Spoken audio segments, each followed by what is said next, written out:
Hello again. This is the second of my baby raccoon videos, and if you missed the first one of those, my name is Krista and I'm a wildlife rehab subpermittee living in Northeast Ohio, and these baby raccoons are about 4 weeks old now, and today is May 7th, 2012. The previous video was made a few days ago, so by now all of their eyes have opened and they're definitely starting to explore their surroundings a bit more than they were previously. Now, in the other video I did show everybody around my rehab setup, which this is my wildlife rehab room that we're in right now.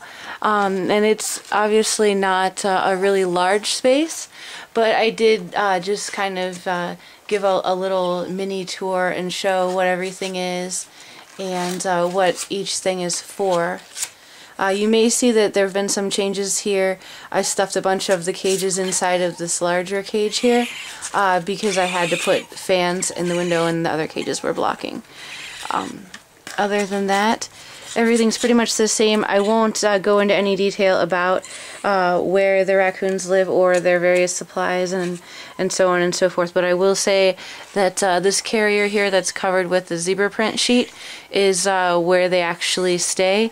That's like their nest box, I guess you could say, and this is more of like their play area.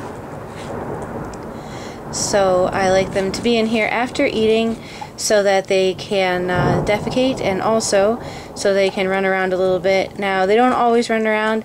A lot of times they just kind of curl up and sleep, but sometimes they do. So I'm going to go ahead and show you guys the babies.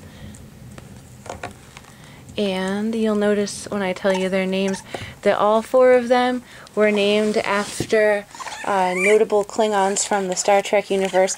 There's a couple of reasons for that. And it's kind of a play on words because raccoons, they do like to cling on to just about everything. Oh, we have an escapee. And also because they're pretty fierce little babies, actually. So the one that you see here, this is Lursa. Now, Lursa is the larger of two females. The other one is B'Etor, so they're named for the Duras sisters, if you happen to know Star Trek. And like I said, she's the biggest. She can be the loudest screamer. She's also the quickest eater. So, and she doesn't always scream. She's usually pretty calm and collected, but when she wants to scream, she really opens her mouth and shrieks. Speaking of shrieking, now I've got somebody in my hair, and this is somebody who just escaped while I was attempting to film Lursa there, and this is Martok. And Martok is the smaller of the two males. The other male is Gowron. And Martok, he has gotten up and over the wall a couple of times here. But they don't really make any huge effort to do so. It's more like if they happen to tumble over it, then they do. But he does it the most often. But I think Gowron was actually the first one to do it. So, but he has done it the most consistently. And like I said, he's the littlest. He also is the fastest, I would say, on his feet. He's probably the best of the walkers. You can see how he kind of lifts himself up a little bit more than some of the others that kind of creep around a little bit still. So that's these two guys. So we've got Martok here, Lursa walking around over there. You can really see the difference here with regard to their movement from the previous video, I think. Uh-oh, here he goes. And I wonder if it's because I'm sitting here, because normally, like, he might do it once, but... Oh no, now Lursa's gonna do it? Oh no! Oh boy. Well, this pool has been fun, but I don't know how long we'll be able to have it. Now, I'm going to go ahead and show you somebody else here. I'll go ahead and show B'Etor because she is kind of camped out right here. Now, B'Etor is the smaller of the two females. So we've got Lursa, who's the biggest of everybody, actually. And then Lursa's right here, and that's Martok climbing around on her. And this is B'Etor. Now, Baitor, as I said in the previous video, has kind of a sweeter personality, kind of a quiet, gentle quality about her. Sometimes I worry about her because she's not as active as the others. I mean, it's not that she's completely inactive, but she has a placidness about her that the other ones don't have. However, don't let appearances fool you. She has bolted her food like crazy recently, so I have to be the most careful when feeding her, actually, because she will just suddenly bolt it just straight down her throat, and that's obviously an issue, so I gotta be really careful with her on that. She's the least likely to shriek on me.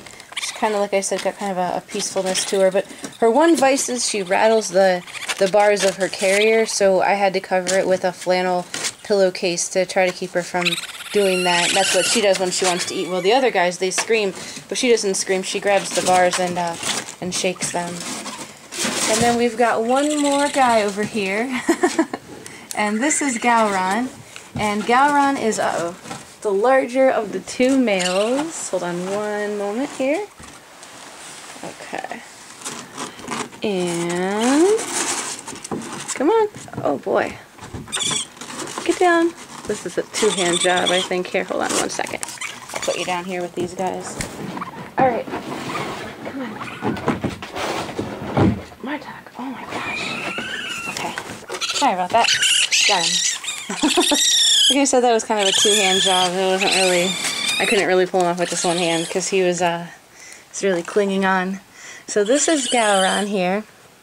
And Gowron, like I said, is the larger of the two boys. And his eyes were the last to open, so they just recently did, actually.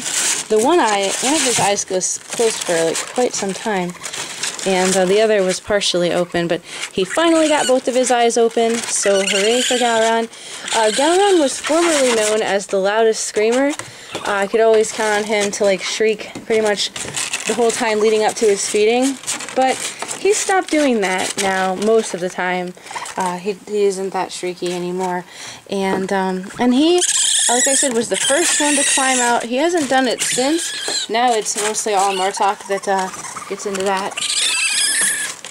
But he was the first one to get up and over the ledge. So here's these guys, and as you can see, they are rapidly becoming a handful. So they are 4 weeks old now, and I will show them again soon so that you can see how they're continuing to grow and change.